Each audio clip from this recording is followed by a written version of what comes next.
Ассаламу алейкум достор, біз азыр Горький Алматинкадағы Ақниет тұрақ жайында тұрабыз. Аз біздерге кран менен Ақниет тұрақ жайын көрсөтүп беребиз. Кет.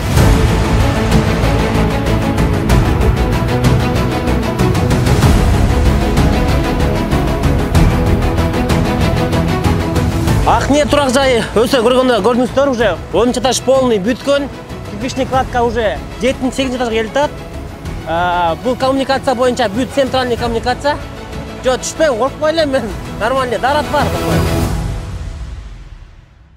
Ал баштайбыз азыр. Хорошо, хоп. Макул. Квартира сатты окшойт. Всё, кет. Эртең оформление кой буюрса.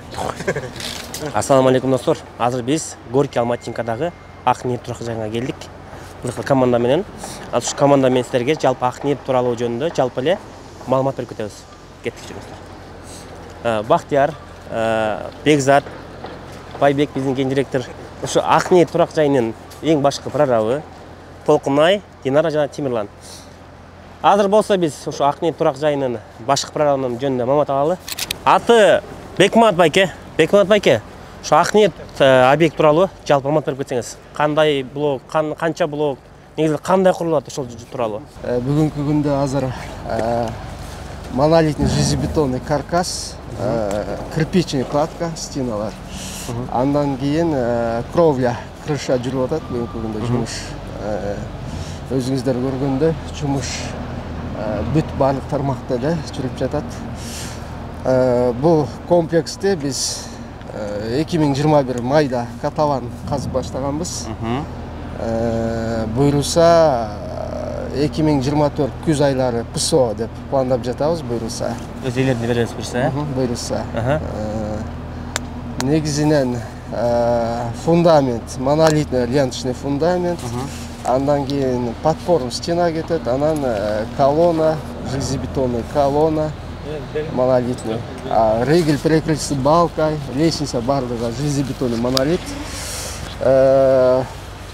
Строители материал боюнча арматура полностью Россия сертификаты менен алабыз. Анан атайын лабораторияга келген арматуранын сапатын текшертип, ошо келген сертификат менен дал келеби. Бекмат байке, азыр могул стройканын ичин ɨдыр көргөнчө айтып кетпейсиз, курас, ошондой кылбайлыбы? Балдардын да суроолору бар да. Андан кийин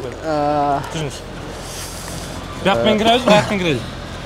Мыяктан баштап 7-чи бул жактан кирпичный кладка кетет, андан кийин кирпичный кладка кеткенде уголоктон болот, металлические устойки, усиление стены деп коет. Бул уголоктон, уголок 50-50, толщина 5, проект боюнча. Алдагы тоже Россия сертификаты менен. Андан кийин кирпичный кладка, стройся наружных, внутренних стен и перегородок. Негизинен булар бардыгы проектте эмне берилсе, бардыгы проект боюнча кирпич. Азыр жумуштардын эң алдысы кайсыл тарапта, кайсыл жумуш болуп атат? Эң бүттү дегенде. Эң бүттү дегенде 1-чи, 2-чи, 3-чү, 4-чү блок. Парапет, анан кровельный работалар кетип атат. Крышасы, кровельный работалар. Эң артычы, мындай жумуш эң артта. Эң арты биз 18-чи блокту баштаганбыз, эң акыркы. Бул блок, Ооба. Бул монолит азыр перекрытиясы даяр болуп атат, бетонго 6-чы этаж. Ошондо 5-чи этаждын потологу, 6-чы этаждын полу да. Азыр 7-чи блокко кирип, ичинен бетон эмнелер көрөлү? Азыр эме кылалы. Азыр Кайсы? Давайте, мындайнан эмеге баралы. Кирпичный кладкага баралы. Кладка болуп аткан процессти да бир сыра көрүп кетели. Кандай болуп атат, кандай коюп атышат болмойнчу. Биздин Бекмат байке өтө ответственный киши да, объекттечи. Өздөрү көрүп аткандай эле шашып алды да биринчи басып кетип атат, бизди жеткирбей. Так. Азыр кирпичный кладка жүрүп атат. Кирпичный кладка. Бул металлическая стойка деп коебуз из уголков. Получается уголок 50-50 и толщина 5. Анан буну буларды струна деп коебуз. Бул кирпичный кладка армирование болот да. Армирование болгондо бул сетка ВР Анан струна деп коет. Арматура А3, диаметр 6. Ошо менен кирпич кладка армирование болуп кетет да буларчы. Андан кийин дальше баягы бул Между кирпичами утепление было. кирпичный кладка был, устройство, изготовление, монтаж металлической стойки был, шарнир был, как-то мындай подвижный болуш керек да, ойноп турат да, проекты барды, проект негизинде. Ушундай эмелер кетет, струна деп коет. Бул арматура, катанка, арматура менен кирпичный кладка армирование болот. Ушуларчы армирование болот. Андан дальше бул минвата. Был как-то пожарные требования бар. Между квартира,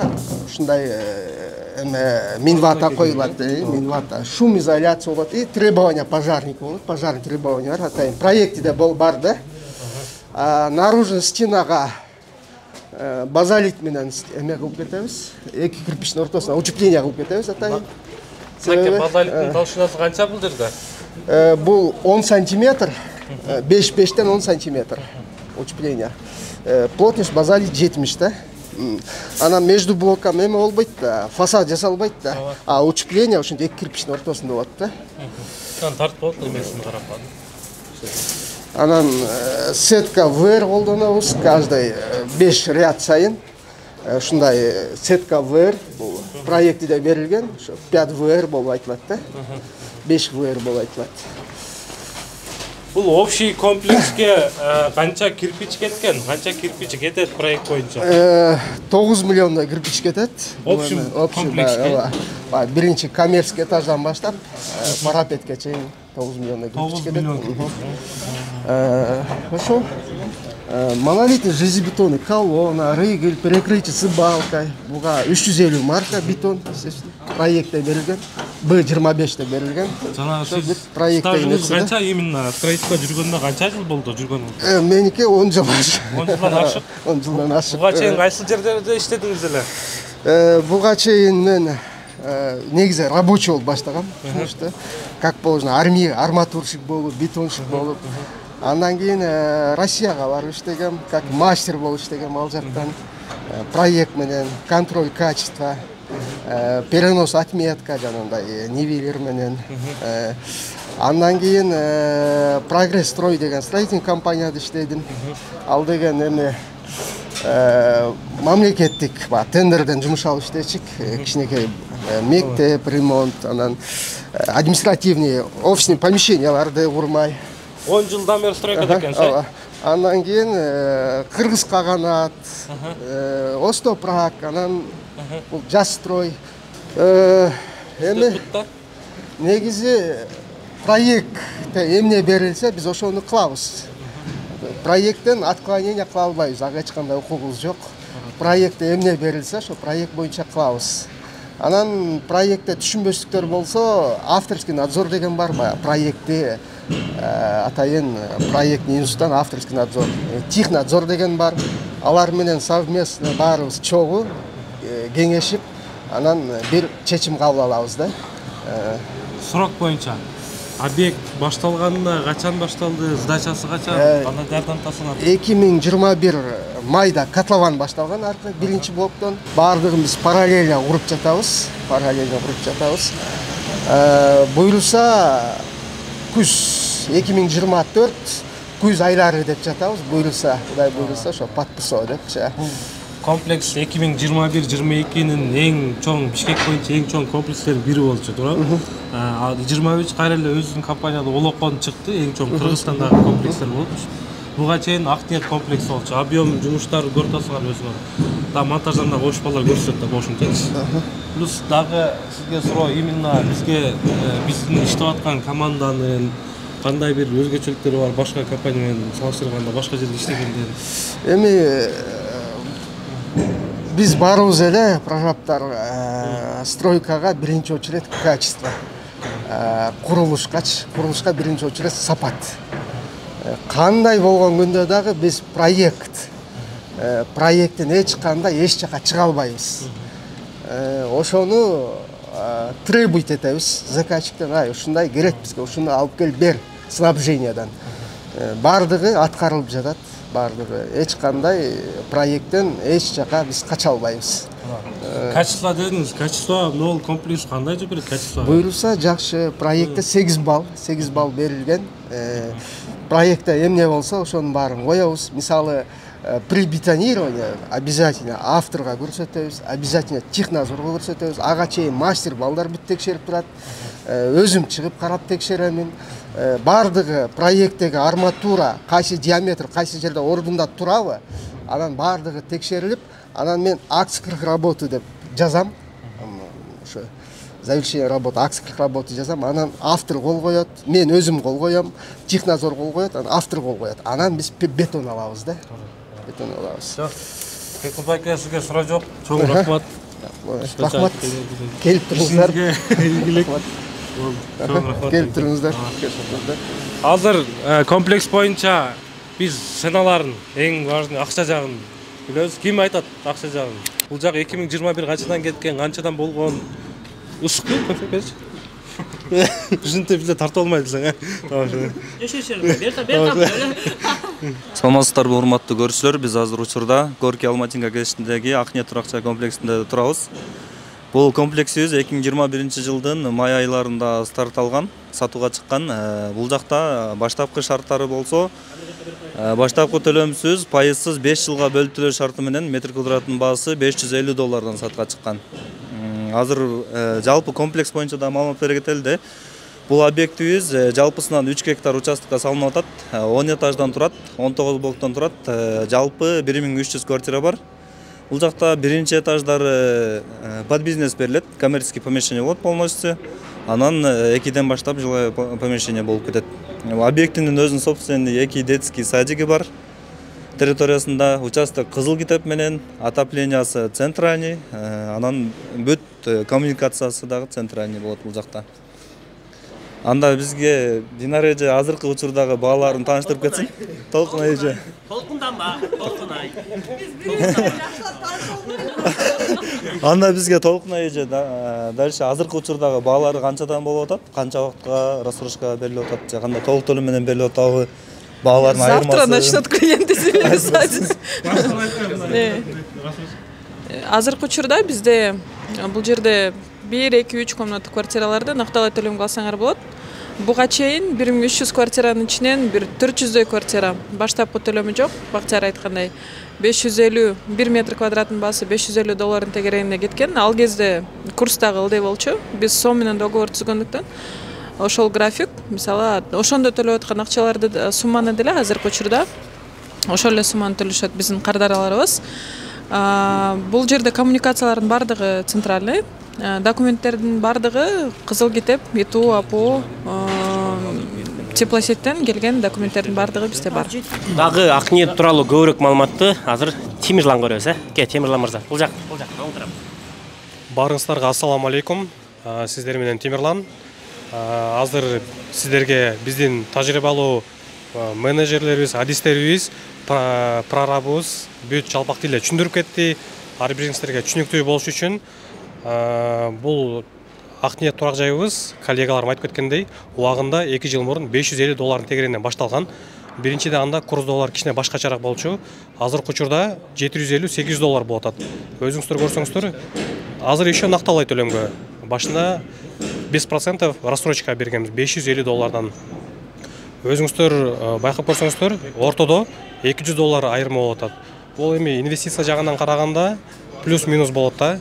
Ошондуктан урматтуу кардарлар, эгерде көптөн бери сиздер Агор көлү болоюн деп жатсаңыздар, биздин офиске келип, кеңсебизге келип, толук маалымат алсаңыздар болот. Себеби азыркы учурда бизде Олокон турак жайында магистраль Барпалыкулов көчөсүндө чоң масштабный комплексибиз башталган. 7 жылга чейин 5% рассрочка алсаңыздар болот. Дагы Акниет тууралуу да бир аз. Акниет тууралуу бул жерден 100% монолитный кирпич болуп салынып атат азыркы учурда. Өзүңүздөр көрүп тургандай, камераны бир көргөзүп кой дагы. Биздин көрүүчүлөрүбүзгө кызыл кирпичтен азыркы учурда бул жерде жумуштар этап менен сразу кетип атат. Бизде бир блокту тургузуп, анан экинчи көтпөйт, масштабына бардыгы бир көтөрүлөт. Сразу монолит коюлса, андан кийин кладка кирпиче жүрүп кетет, андан кийин ичиндеги шыбактары штукатурка болуп кетет моментально. Азыр бир эле жерди көрсөтүп эле да баштап көрсөтпөйлү, мындай. Биздин да коллегаларыбызды көргөзүп койгула, урматтуу коллегаларыбызды. Башкалар сөйлөсүн дегендей. Жүрүңүздөр тияка. Көрүнгөн жака карагыла. Жүрүңүздөр дворго чыгып алалык эми. Ооба, баасы азыркы учурда $758 болот. Урматтуу кардарлар, биздин Кут курулуш компаниясында негизи 12 комплексибиз бар. 12 турак жайыбыз бар. Турак жайларыбыз көбүнчө масштабына салынат бардыгы. Негизи бул ар бир эле компания мындай масштабына сала албайт да. Бул жерде биринчи очередь профессионализм керек. Ушундай комплексти салыш үчүн короонун ичи полностью закрытый болот. Безопасность жагынан караганда видеонаблюдение 24/7. Себеби квартира алып атканда бул жерден биринчи очередь өзүңүздүн коопсуздугун үчүн карайсыздар да. Бул жерде бүт баары каралган. Балдарыңыздар үчүн детская площадка, гостевой паркинг, подземный паркинг, биринчи этаждарда полный коммерческий помещение болот и өзүнүн бала бакчасы болот. Локация боюнча, место расположения боюнча айта кетсем, бул жерде Горький Алматинка көчөсүндө түштүк жагында бул жакта технопарк бар, торговый центр, Toyota центр бар, бул жакта кофейня, ресторандар бар. Место положениясы боюнча айта кетсек, локациясы частный мектеп бар, жаныбызда эле теннисный корт бар. Кийин үйдө отурбастан чыгып кечинде сейилдеп. Башкаларга калтыр Темирлан мырза, башкаларга маалымат калтырыңыз. Жүрүңүздөр башкаларга беребиз. Жүрүңүздөр. Туугандар, бул объектти менен сурагыла да. Анткени бул жаңы келген убакта баштаган объект да. Бул объект негизи жалпы өтө чоң масштабдуу объект. Бул объект 2021-жылы май айында биринчи төлөмө жок кеткен, 5 жылга чейин. Ошол убакта где-то башында где-то 400-500 чукул квартира сатылган, биринчи төлөмө жок 550дөн. Ал убакта арзан болчу, курстун доллары ылдыйраак болчу. Жана ошондой кырсында биринчи жолу 5 жылга чейин бергенбиз.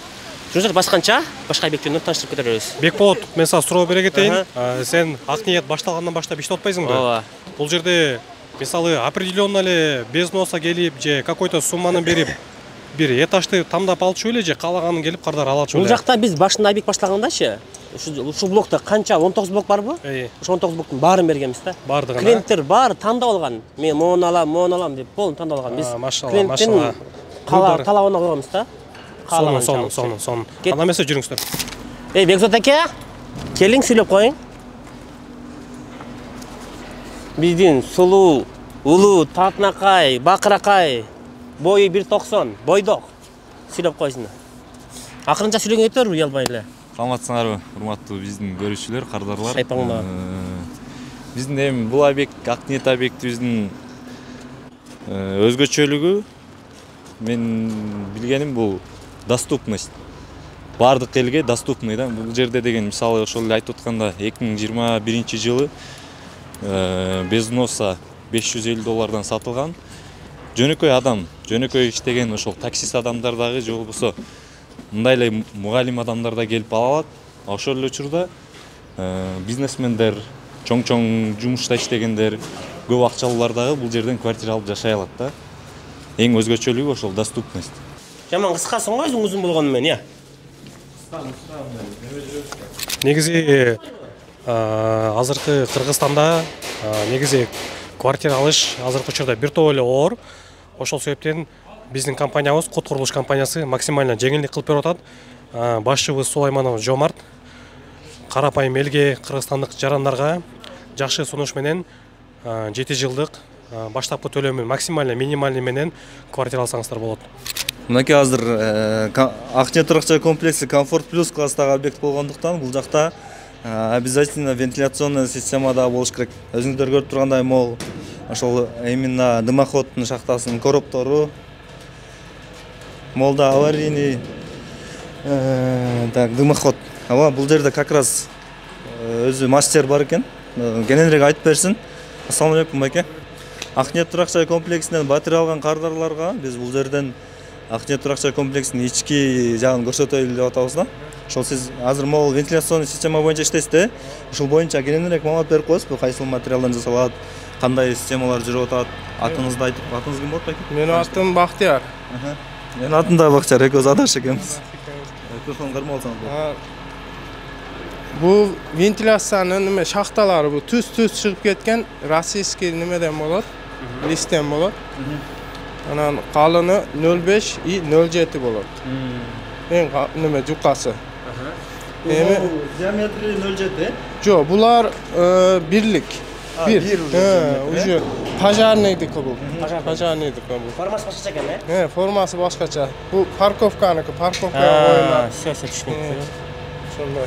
Могу кызлар булар шахтаныкы. Шахтаныкы булар төз чыгып кеткендерки. Ошондо азыр бул жакта өзүнүн станок менен жасатасыздар буякта. Ичинде станоктор бар, станок менен жаса, станоктору бар. Все, достор, көрдүңүздөр, могу көрдүңүздөр, ушул туникенин баары ушу биздин объектилерде жасалат. Ар кандай формада, квадратный, үч бурчтуу ар кандай. Рахмат, ишиңизге ийгилик. Жумушту тездетип бериңиздер. Саноолордон, кычоолордон. Эч качан болбойт дештин өзү эч качан болбойт. Адашпайм дейсиң, адашасың. Кулабайм дейсиң, кулайсың. Өлдүм, бүттүм, түгөндүм дейсиң, жаңыдан жашап баштайсың. Урматтуу достор, Код курулуш компаниясы 1 эмес 2 iPhone ойнотот. Шарттары өтө жөнөкөй. Алгач бул баракчага, YouTube баракчага жазыласыз. Андан кийин ылдыйдагы шилтемени басып, Telegram каналга катталып, ал жака өзүңүз тууралуу маалымат калтырасыз. Достор, эң күчтүү курал бул ишеним. Достор, биз азыр учурда Ак Ниеттин 10-этажына көтөрүлүп атабыз. Без лифта. Лифт пешком чыгабыз, пешком. Кыйгырбай калмага.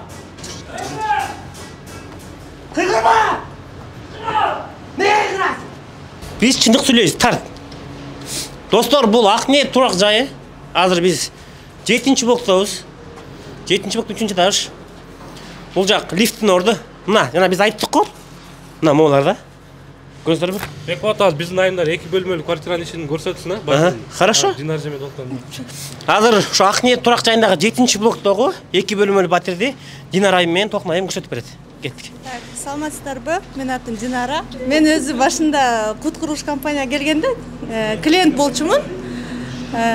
Бул жакта иштечү эмесмин, бирок бир комната алабыз деп бул жака келип, 2 комнаттын планировкасы жагып, биз 2 комната алганбыз да. Анан негизи мен айтарым, алдыга мындай 3 кадам сразу эмес, хотя 1 кадамдан да баштаса болот да. Главный квартира алыш керек. Кээ бирөө бар, мисалы ойлонуп, коркуп албай койгондор бар да. Же болбосо сразу 3 комната алсамбы деп аракет кыла берет. Бирок мындай шартына карап, кичинеден баштаса да жакшы болот да. Анан келесиздер, азыр кухняны көрсөтөбүз. Бул жакта өзү душка, сквозная деп коет, сквозная планировка, бир жагы күн чыгышты карайт. Бул жакта 1 комнат кухня, кухня өзү толук, где-то 15 квадрат метр чыгат. Терезеси болсо күн чыгышты карайт. Мынакей өзүңүздөр көргөндөй вид аябай сонун, күн тиет. Андан кийинки комната бул спальня.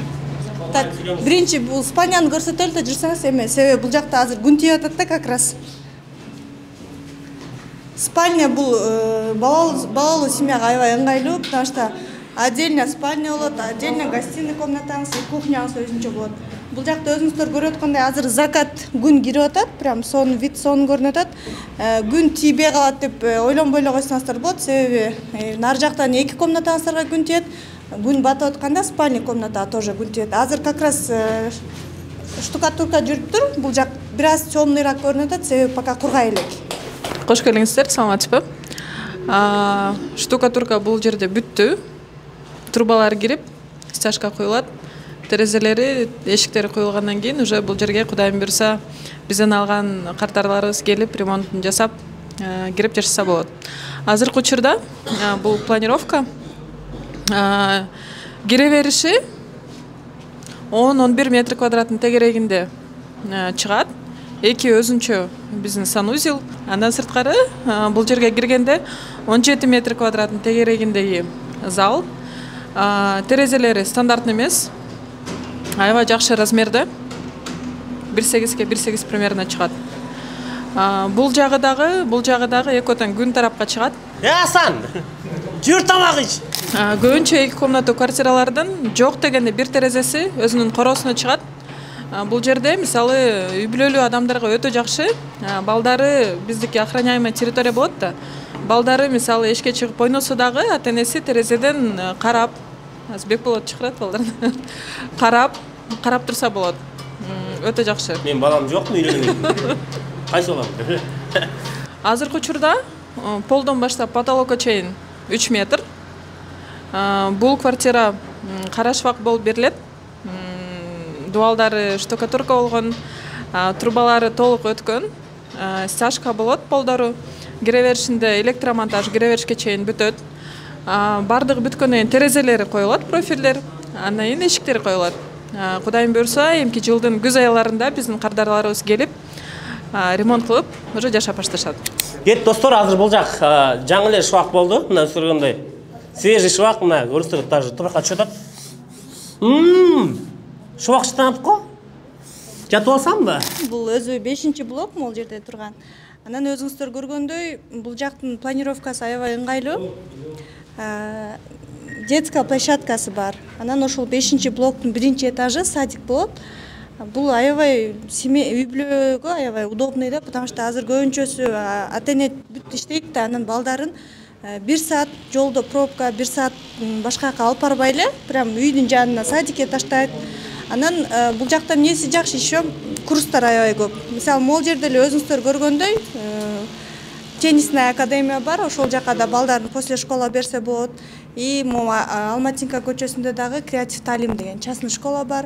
Каласа ошол жака. То есть бул жерге эмне балдарга ылайыктуу болсо бүт баары жакын жеринде жайгашкан. Анан өзүңүздөр көргөндөй детская площадкада жанында бул жер территория аябай кенен. Машина менен келип, спокойно эле айланып чыгып кетсе болот. В основном көрсөңүздөр керек, өзүңүздөр жилой комплекстерге, мисалы, домдун ичине киргенде территория аябай кичинекей балагачы. Бала ойногонго, бул жерде өзүңүз көргөндөй аябай кенен. Бул жерде 18 блок болгону менен территория өтө чоң. Балким ак ниетке келип көрө элек кардарларга бул жерде өтө жыш үйлөр жайгашкан деп көрүнө билинчи ошентип сезилиши мүмкүн, бирок бул жерде эгер карап көрсөңөр, бардыгы өзүнүн талабы менен курулуп аткан үйлөр 1-блоктон 2-блокко чейин аябай жакшы расположение болгон. Мына достор, ушул жер мына 2 блоктун асты толук садик болот. Бала бакча, садик. Ушул жака балдарыңызды сатып берсеңиздер болот. Байбек, менде жеке суроом бар эле. Код компаниясында өзүм иштегениме 1 жылдан ашып калды. Бизде 12 объектибиз бар. Көбүнчө бизде эмне себептен кыргызча сөздөрдү, турак жайларды коебуз да. Башка строительный компанияларда, мисалы, Европа жактан, Америка жактан коюлган аттарда, Россиядан, именно код компаниясында көбүнчө кыргыз тилинде. Биринчиден биз европеец эмеспиз, англичан эмеспиз да, кыргызбыз да. Эң главный эле принцип ошол өзү. Кыргыз болгондон кийин кыргызча өз жериңде, өз мекениңе кызматты кылып, ишти кылып, анан кыргызча иш кылыш керек да барчы. Кыргызча сөздөр, мисалы, мен чоң атам айтат постоянночу.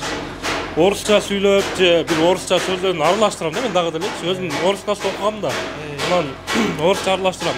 Деп урушуп берет, орусча аралаштырба деп, кыргызча сүйлөсөң так-нак кыргызча сүйлө дейт да. Ошондой эле баягы мен өзүм унутуп калбаш үчүн анан кийин көбүнчө чындыгында бул комплекстердин көбүн мындай чоң атам ой берет да, идея берет. Жомарт Байкеге дагы, эмеге дагы чоң атабыз буйруса идея илхом берет. Мынаны кыргызча койгула депчи. Себеп мен чоң атам өз креативный адам да. Ак ниет, үмүт деп кыргызча коет комплекстергечи. Мисалы, ар бир комплекстин атын неге мындай коюлат? Суроо да, булчу. Ушундай суроо берип атасың, туурабы? Ак ниет деп койгондуктан бул себеп, бул ниетибиз ак болсун, ишибиз таза болсун, ишибиз жүрүшсүн деген коюлган да.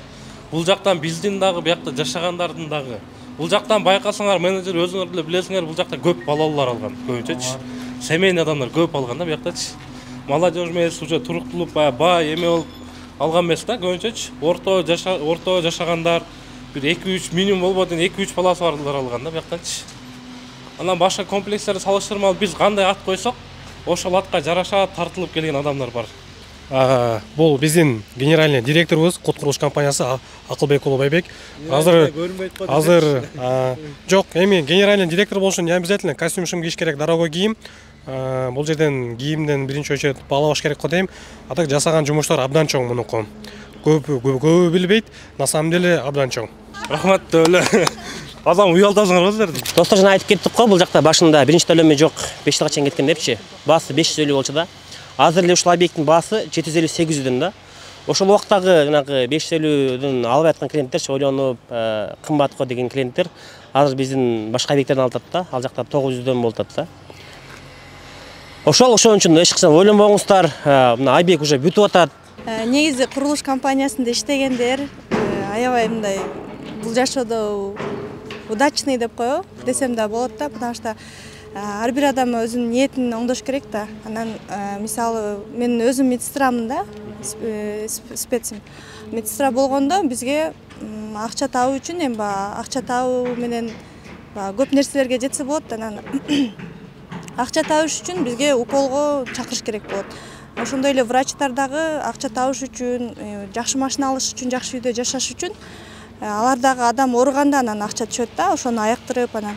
Например, вулканизацияда иштегендер деле машина менен кетип барат, дөңгөлөө жарылса, аларга иш болот, акча болот. Бул жерде биздин ниетибиз кандай? Бизде бир эле ниетибиз бар. Адамдар үйлүү болсо экен, үй алса экен, первоначальный взносу мисалы 800 000 болсо, ошонусу 1 миллион болсо экен, же наличка карап аткан болсо, бир аз жетпей турган болсо, биз үйдөн дагы, иштен дагы дуа кылабыз да, ушинтип клиенттерибиз акчалары жетсе экен, взносуна жетип үй алып алса экен депчи. Анан ошого жараша биздин ниетибиз менен көп адамдар үйлүү болуп атышат. Тилек дейна, тилек. Тилек. Например, кээбиркилер тилинет да, ооруса экен, бутсуса экен, оосунса экен дейт да. Ошо да. Анан стодо иштегендер деле ошондой да, например, машина бузулса аларга келет, жанагындай малярщиктер деле красть эткендер, машина авария болсо, машинаны красть этип акча табышат да, ошондой да. Анан биздин айтат, кредит алса экен, кыйналганда адам, ошол. Анан биздин ниет аябай сонун.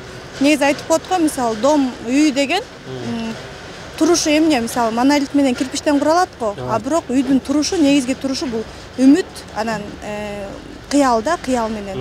Адам үмүттөнсө, кыял кылса, анан үйлүү болот да, анан кээ бирөө коркот го, бүтпөй калат го, а үмүт болбосо эч ким үйлүү болбойт да. Ошон үчүн үйдүн турушу кирпич менен бетон болсо, адам ошонун ичинде эмне кандай болуп жашайт? Ошо кыялдын негизинде үмүттөнүн артынан анан үйлүү болот да. Үйдүн ичин толтуруш бул кыял, үмүт менен, сүйүү менен толтуруш керек дейм, семьяны толтуруш керек дегендей. Анан үйлөнө элек балдар да үйлөнүш керек да. Потому что аял киши деген жана эме экен го, автоматты придумать эткен аял экен. Колго жуубай мындай өзү жууп койсо дегенде анан автомат пайда болгон экен да, негизичи анан ошондой эле сыяктуу эркек адамдардын ийгиликтүү болушунун аркасында ошо аял киши турат да. Ошо Бекболот ошон үчүн үйлөн. Бекболот номерин айтып кой, Бекболот номериң. 709-29-29-04. Любое время. Я заряжен. Бунун номерине жазып чыгарып кой. Бул эми объем 1,5, объем 3. 5 деген. Мен объем гибрид элем мен иш. Бул биздин Highlander, объем 3,5. Көпчүлүк кардарлар арматураны кайсыл кыргызстандыкыбы, кыргыз темирдикиби же российскийби деп суроо бере беришет да. Качество кандай депчи. Өзүңүздөрдүн көздөрүңүзгө көрсөтүп коелу. Бул 32-лик арматура, Россиядан келген бул. Жерде атайын. Немеси дагы бар. Кана. Мынаке. Жакындан тартсаң. Российский арматура. Качок соңгон буруп койдум мондай кылып. Мына. Мен буруп атпайм даже. Ой, Бекболот. Мына. Рус дейт, Россия. SFP дейт мына. Рустар барбы комментарий? Ассаламу алейкум, TikTok колдонуучулар. iPhone 15 Pro телефонун утуп алуу шарттары биздин TikTok баракчабызга өтүп катталыңыздар жана ошондой эле Telegram каналга өтүп регистрация өткөнү унутпаңыздар. YouTube каналдан да бир телефон утуп алуу мүмкүнчүлүктөр бар. Телефондор 20 декабрда ойнотулат. Баарыңыздарга ийгилик. Кеттик азыр, кийин биринчи аткан жарышабыз. Качайын. Мына биринчи боло тайганчык жетти. Мына жыкы ченел. Биринчи орунда боло тайганчык жетти. Эмне көрүнбөйт? Көрүнөт жүрүлө бияктан тартабыз. Мына достор. Жана биз айтып кеттик го. Жанында эмнелер бар депчи. Технопарк, Фрунзе, Азыркы Азия, Toyota Center, Lex Center. Бул жак уже Тоңгуч, Көкжар, микрорайон тарап көрүнүп турат. Тоо көрүнүп турат бүт барчы. Бул уже түштүк тарап. Жана чыгыш тарап. Бул тарап болсо уже советский тарап. Мына Ташрабад, Вефа, 13-чү школа, бүт бары бар. Иши кылса Айбек өтө сонун жерде жайгашкан. Жана дагы бул жакта эмелер бар. Менин коллегам Бактар айтып берет. Достор, азыр биз Канча 8-үй, 9 этажда турабыз Ак Нефть турак-жай комплексинде. Жана башынан бери айтып атпайбызбы? Башында старт алганда начальник жана $550 болгон депчи. Ошону сиздерге эсептеп түшүндүрүп берип коеюн, бул жакта түшүнүктүүрөөк болсо керек. 40 метр квадраттуу однокомнатный мисалы $550 алганда жалпы баасы $22,000 болгон да, ошол учурдачы. Анда доллардын курсу сомго 84 курс менен болгон. Сом менен эсептей турган болсок, жалпы баасы 1,8 миллион 5 жылга бөлтүрүү шарты менен алган. Бирок азыр учурда ошол 1,8 миллион турган квартиранын баасы толук төлөм менен ала турган болсоңуз 2,8 миллион сом турат. Ошону айтып коеюн деген. Ошо $22,000 үй азыр канча турат? $32,000 эле. $32,000 көрүңүз. Ошондо грубо айтканда 2 жылдын ортосунда $10,000 көрөт атасыздар да. $10,000. Ошо бөлүп төлөп атат. 5 жылга. Ооба. Өтө сонун мүмкүнчүлүк. Ошон үчүн достор, азыркы убакта бизде жаңа объекттер бар. Алуу Кола магистраль деген даректе олоккон объектисинен. Ошол жака карасаңдар болот. Жүрүздөр эми шаардын чыгыш жана бүтүрөлү. Чарчадым. Сен чарчап калыптырсың, бара кетти качыр. Достор, биз азыр ошондо 9-этаждабыз. 7-чи блоктун 9-этажынан жүрөбүз азыр бизчи.